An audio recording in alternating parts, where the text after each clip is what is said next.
ఈయన తనకు తానుగా తన శరీరాన్ని కదపలేరు, కానీ ఎక్కడో అనంత విశ్వంలో నక్షత్రాల కదలికలను లెక్కించగలరు. ఒక్క మాట కూడా మాట్లాడలేరు, కానీ ఆయన ఆలోచనలు మొత్తం భౌతిక శాస్త్రాన్నే మార్చివేయగలవు. యువకుడిగా ఉన్నప్పుడు సోకిన ఒక వ్యాధి కారణంగా శరీరంలో ఏ భాగాన్ని కదపలేక చక్రాల కుర్చీకే పరిమితమయ్యారు. 2 సంవత్సరాలకు మించి బ్రతకడన్నారు డాక్టర్లు, కానీ అదే కుర్చీలో 76 సంవత్సరాల వరకు జీవించారు.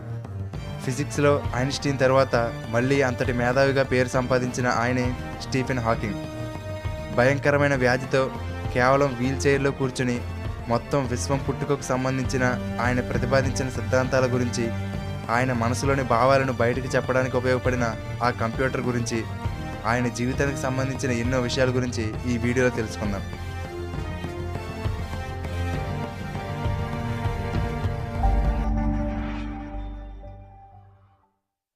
స్టీఫెన్ హాకింగ్ 1942వ సంవత్సరం జనవరి 8వ తేదీన ఇంగ్లాండ్లో జన్మించారు.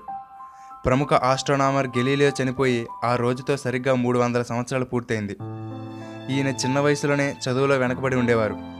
చదువు తక్కువైనప్పటికీ ఆ రోజుల్లోనే కంప్యూటర్, వీడియో గేమ్ వంటి ఎలక్ట్రానిక్ పరికరాలతో రకరకాల ప్రయోగాలు చేస్తూ ఉండేవారు. అలాగే సైన్స్ అంటే ఎక్కువ ఆసక్తి చూపించేవారు. అందుకే అందరూ ఈయన్ని చిన్నప్పుడు ఐన్స్టీన్ అని పిలిచేవారు. కానీ భవిష్యత్తులో నిజంగానే ఐన్స్టీన్ అంతటి వాడు అవుతారని ఎవరు ఊహించి ఉండరు. కాలేజీ చదువు పూర్తయ్యాక వాళ్ళ నాన్నగారు మెడిసిన్ తీసుకోమని చెప్పారు. కానీ తనకిష్టమైన కాస్మాలజీ చదవడం కోసం కేంబ్రిడ్జ్ యూనివర్సిటీలో చేరారు. కొంతకాలానికి స్టీఫెన్ ఆరోగ్య పరిస్థితి మారడం మొదలైంది. అన్నం తినాలన్నా, షూ వేసుకోవాలన్నా స్టీఫెన్ శరీరం సహకరించేది కాదు. అదే సంవత్సరం క్రిస్మస్ సెలవులకు ఇంటికి వెళ్ళినప్పుడు భోజనం చేయడానికి స్టీఫెన్ హాకింగ్ ఇబ్బంది పడడం చూసి ఆయన తల్లిదండ్రులు ఆయన వెంటనే హాస్పిటల్కి తీసుకువెళ్లారు. అప్పుడు హాస్పిటల్లో చేసిన పరీక్షల్లో స్టీఫెన్ హాకింగ్కి మోటార్ న్యూరాన్ డిసీజ్ అనే ఒక భయంకరమైన వ్యాధి ఉన్నట్టు తెలిసింది. దీనినే ఏఎల్ఎస్ అని కూడా అంటారు. ఈ వ్యాధి సోకిన వాళ్ళలో కండరాల కదలికను కంట్రోల్ చేసే నరాలన్నీ మెల్లమెల్లగా పనిచేయడం మానేస్తాయి. కొద్ది కొద్దిగా శక్తి కోల్పోతుంటారు. నడవలేరు, మాట్లాడలేరు, తినలేరు, చివరకు ఒక్కొక్కసారి గాలి కూడా పీల్చలేరు. స్టీఫెన్ హాకింగ్ కూడా 2 సంవత్సరాలకు మించి బ్రతకడని డాక్టర్లు నిర్ధారించారు. ఈ వ్యాధి గురించి తెలియడానికి కొద్ది రోజుల ముందే ఒక పార్టీలో స్టీఫెన్ హాకింగ్కి జేన్ వైల్డ్ అనే అమ్మాయితో పరిచయం ఏర్పడింది. వాళ్ళిద్దరూ ప్రేమించుకున్నారు. ఈ వ్యాధి ఉందని తెలిసి కూడా జేన్ వైల్డ్ స్టీఫెన్ హాకింగ్ని పెళ్లి చేసుకోవడానికి సిద్ధపడింది. అలా 1965లో ఇద్దరూ పెళ్లి చేసుకున్నారు. వీళ్లకు 3 పిల్లలు. డాక్టరేట్ సంపాదించడానికన్నా ముందే స్టీఫెన్ హాకింగ్ మరణిస్తాడని అనుకున్నారంతా. కానీ స్టీఫెన్ హాకింగ్ భయపడలేదు. అంత భయంకరమైన వ్యాధిని కూడా పట్టించుకోకుండా మళ్ళీ యూనివర్సిటీకి తిరిగి వచ్చి తన పరిశోధనలో నిమగ్నమయ్యాడు. అయితే ఒక పక్క నుండి మెల్లమెల్లగా శరీరంలో ఒక్కొక్క భాగం పనిచేయడం మానేస్తున్నాయి. అయినా సరే బ్లాక్ హోల్స్ మీద అనేక రకాల పరిశోధనలు చేస్తూనే ఉండేవాడు. బ్లాక్ హోల్స్ అనేవి బ్లాక్ కలర్లో ఉండవని, అవి ఎల్లప్పుడూ రేడియేషన్ని విడుదల చేస్తాయని, దీనినే హాకింగ్ రేడియేషన్ అంటారని, దానివల్ల మెల్లమెల్లగా కొంతకాలానికి బ్లాక్ హోల్ ఎవాపరేట్ అయిపోతుందని ప్రతిపాదించాడు. 1969 నాటికి ఈయన నడవలేకపోవడంతో వీల్ చైర్ వాడవలసి వచ్చింది. మెల్లమెల్లగా మాటలు కూడా మారిపోయాయి. ఆయన మాట్లాడేది ఎవరికీ అర్థమయ్యేది కాదు. 1985లో ఆయన తన వాయిస్ని పూర్తిగా కోల్పోయారు. కొంతకాలానికి ఒక చేతి వేలు తప్ప మొత్తం శరీరంలో కదలిక అంతా ఆగిపోయింది. దాంతో 24 గంటలు ఆయన చూసుకోవడానికి ఎవరో ఒకరు ఉండవలసి వచ్చేది. ఆ సమయంలోనే మన దేశానికి చెందిన అరుణ్ మెహతా, విక్రమ్ కృష్ణ అనే 2 ఇంజనీర్లు స్టీఫెన్ హాకింగ్ కోసం ఈలోక్యూటర్ అనే ఒక ప్రోగ్రామ్ని రూపొందించారు. కంప్యూటర్ మీద కర్సర్ కదులుతూ ఉంటుంది. ఆయన తన చేతిలో ఉండే ఒకే ఒక్క బటన్ని ప్రెస్ చేయడం ద్వారా ఆయనకు కావలసిన పదాన్ని సెలెక్ట్ చేసుకుంటారు. ఇలా ఆయన సెలెక్ట్ చేసిన పదాలన్నీ వాయిస్ రూపంలో మనకు వినపడతాయి. విధి ఆయన మీద ఎంతగా పగబట్టిందంటే కొంతకాలానికి ఇప్పటి వరకు పనిచేస్తున్న ఆ ఒక్క వేలు కూడా పనిచేయడం మానేసింది.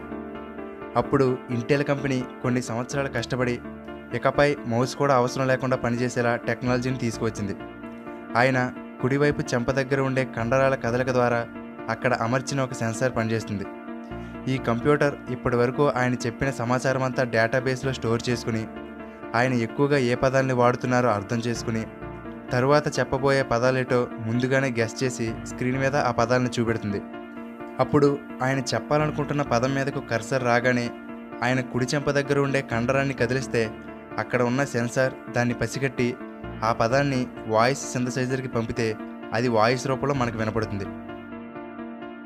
Can you hear me? I am delighted and honored to receive a special prize in fundamental physics.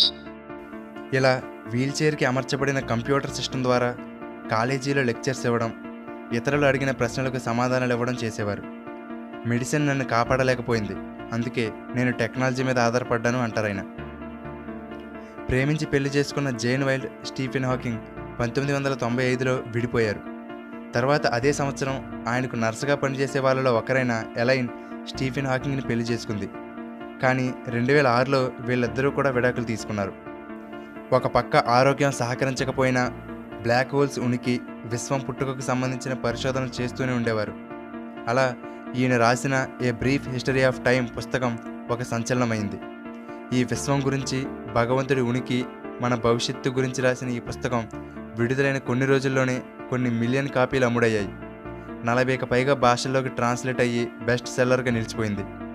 ఈ పుస్తకం అమ్మకాల్లో సృష్టించిన రికార్డుల వల్ల అది 1998లో గిన్నిస్ బుక్ రికార్డులో స్థానం సంపాదించింది. ఈ పుస్తకం కాలం కథ అనే పేరుతో మన తెలుగు భాషలో కూడా విడుదలైంది. ఇవి కాకుండా ఈయన మరొక 15 పుస్తకాలు కూడా రాశారు. క్వాంటమ్ థియరీ, బ్లాక్ హోల్స్, విశ్వం పుట్టుకకు సంబంధించిన ఈయన చెప్పిన థియరీలు మొత్తం ఫిజిక్స్నే మార్చేశాయి. ఈయన ముఖ్యంగా ఈ విశ్వాన్ని నడిపిస్తున్న సూత్రాల మీద పరిశోధన చేసేవారు. అలాగే కేంబ్రిడ్జ్ యూనివర్సిటీలో అత్యంత ప్రముఖమైనటువంటి లుకేసియన్ ప్రొఫెసర్గా 30 సంవత్సరాల పాటు పనిచేశారు. ఇదే యూనివర్సిటీలో, ఇదే స్థానంలో 1669వ సంవత్సరంలో గ్రావిటీని కనిపెట్టిన ఐజాక్ న్యూటన్ పనిచేసేవారు. ఒకసారి కేంబ్రిడ్జ్ యూనివర్సిటీ స్టీఫెన్ హాకింగ్ ప్రతిపాదించిన ప్రాపర్టీస్ ఆఫ్ ఎక్స్పాండింగ్ యూనివర్స్ అనే సిద్ధాంతాన్ని తన వెబ్సైట్లో పెట్టింది. కానీ కొద్దిసేపటికే లక్షలాది మంది ప్రజలు దాన్ని చదవడానికి ఆ వెబ్సైట్ ఓపెన్ చేయడంతో ఒక్కసారిగా ఆ యూనివర్సిటీ వెబ్సైట్ క్రాష్ అయిపోయిందంటే ప్రజల నుండి ఎంత రెస్పాన్స్ వచ్చిందో అర్థం చేసుకోవచ్చు. 2014లో స్టీఫెన్ హాకింగ్ జీవితం ఆధారంగా ది థియరీ ఆఫ్ ఎవ్రీథింగ్ అనే సినిమాని తీశారు. ఈ సినిమాకి ఆస్కార్ అవార్డు కూడా దక్కింది. సైన్స్లో ఈయన చేసిన కృషికి గాను 2009వ సంవత్సరంలో అమెరికాలోనే అత్యంత గొప్పదైనటువంటి ప్రెసిడెన్షియల్ మెడల్ ఆఫ్ ఫ్రీడమ్ పురస్కారం దక్కింది. ఇలాంటివి 12కు పైగా వివిధ అత్యున్నత పురస్కారాలు, అవార్డులు దక్కాయి. టైం ట్రావెలింగ్ సాధ్యమవుతుంది అని నమ్మే వాళ్ళలో స్టీఫెన్ హాకింగ్ ఒకరు. అంతేకాదు, త్వరలోనే ఈ భూమి మీద ప్రజలు నివసించడానికి వేరే గ్రహాల మీదకు వెళ్ళవలసి ఉంటుందని కూడా హెచ్చరించారు. ఒకసారి డియామాండిస్ అనే ఒక బిజినెస్ మ్యాన్ స్టీఫెన్ హాకింగ్ని కలవడానికి వెళ్ళినప్పుడు అతన్ని స్టీఫెన్ హాకింగ్ దయచేసి నన్ను స్పేస్లోకి తీసుకెళ్ళగలవా అని అడిగాడట. అప్పుడు ఆ బిజినెస్ మ్యాన్ స్పేస్లోకి తీసుకువెళ్ళడం కుదరదు, కానీ కావాలంటే మిమ్మల్ని జీరో గ్రావిటీలోకి తీసుకువెళ్తానని చెప్తాడు. అయితే ఫెడరల్ ఏవియేషన్ అడ్మినిస్ట్రేషన్ స్టీఫెన్ హాకింగ్కి ఉన్న వ్యాధి కారణంగా అతన్ని జీరో గ్రావిటీలోకి తీసుకువెళ్ళడానికి అనుమతి ఇవ్వలేదు. కానీ ఆ బిజినెస్ మ్యాన్ ఆ మాటలు లెక్క చేయకుండా తన జీరో జీ అనే కంపెనీ విమానం ద్వారా స్టీఫెన్ హాకింగ్ చిరకాల కోరిక అయినటువంటి జీరో గ్రావిటీలోకి తీసుకువెళ్తాడు. కొన్ని సంవత్సరాల పాటు ఆ చక్రాల కుర్చీకే పరిమితమైన స్టీఫెన్ హాకింగ్ మొట్టమొదటిసారి జీరో గ్రావిటీలో గాలిలో తేలాడు. అప్పుడు ఆయన కళ్ళల్లో కనిపించిన ఆనందం చూస్తే ఎవరికైనా కన్నీళ్లు రాక మానవు. తన జీవితంలోనే ఆ కొద్ది సమయం తనకు మరపురాని క్షణాలని, ఆ సమయంలో తాను ఒక సూపర్ హీరోగా ఫీల్ అయ్యానని చెప్పుకున్నారు. ఇదే విధంగా ఏదో ఒకరోజు తాను స్పేస్లోకి కూడా వెళ్తానని కలలుగన్నారు. కానీ స్పేస్లోకి వెళ్లాలనే తన కోరిక తీరకముందే ఆయన చనిపోయారు. 2018వ సంవత్సరం మార్చి 14న 76 ఏళ్ల వయసులో ఆయన తన తుది శ్వాసను విడిచారు. నడవలేరు, మాట్లాడలేరు, తనకు తానుగా కదలేరు, కానీ కేవలం ఒక వీల్చైర్లో కూర్చుని ఇదంతా చేయగలిగారు. అన్నీ సక్రమంగా ఉండి కూడా ఏదైనా సాధించడానికి రకరకాల సాకులు వెతుక్కునే మనం ఈయన్ని చూసి ఎంతో నేర్చుకోవాలి. ఎందుకంటే ఆయన తనకున్న వ్యాధిని సాకుగా చూపించవచ్చు, కానీ అలా చేయలేదు. తనకు సైన్స్ మీద ఉన్న ఇష్టం, ఏదో సాధించాలనే కసితో ముందుకు వెళ్ళారు. మన జీవితం ఎంత కష్టంగా సాగుతున్నప్పటికీ మనం చేయగలిగింది, సాధించగలిగేది ఏదో ఒక్కటి ఉంటుంది అంటారు ఆయన. అదే నిరూపించారు కూడా. తన బాడీలో ఏ భాగమో కూడా పనిచేయకపోయినా సరే తన మెదడుని ఉపయోగించి the most brilliant theoretical physicist in హిస్టరీగా నిలిచిపోయారు. మనందరికీ ఆదర్శంగా మన గుండెలో మిగిలిపోయారు.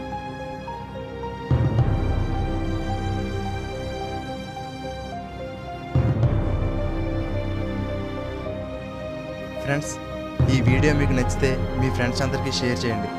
ఇలాగే మరెంతోమంది గొప్ప వాళ్ళ జీవితాల గురించి తెలుసుకోవడానికి తెలుగుబడి యూట్యూబ్ ఛానల్కి సబ్స్క్రైబ్ అవ్వండి. అలాగే ఫేస్బుక్ మరియు ట్విట్టర్లో తెలుగుబడి పేజ్ని ఫాలో అవ్వండి.